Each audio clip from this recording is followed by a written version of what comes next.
Puleono I Salafai. Wa autu le to e maniti tino I pisanga o le awhai nei. A wā walongo I pulotu le mapu atai. A wā o lele ua whau mumua wao. Ma sopo langi le tuufanua na whawhano na tama. O lele ua solo ia le maatuni manu o le tāwhawai papa o lo malo. Le whawai na ulu fatua I toa manu manu o Salafai. La wakie. O lo toto ua tangi mai vasa. O le fatu manava o le whawai papa o Samoa. E le ngalo oe le alo li iwa ai kolone. Na e ulu fatu ma fo e mua I le sao le HRPP. Le ana e aputi puti o ta whawai. Ma e ta ui ma manu uma o le ao le malo. Ta lo fae la ua fionga le toto o li.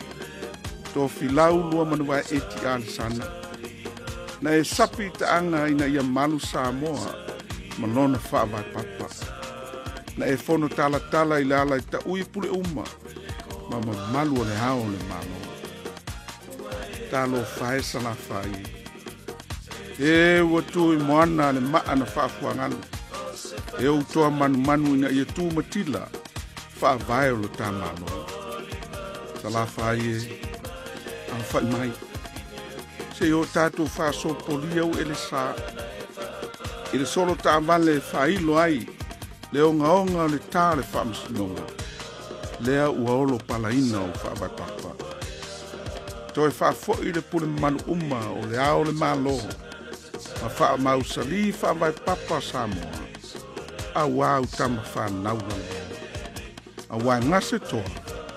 Ai ola pule.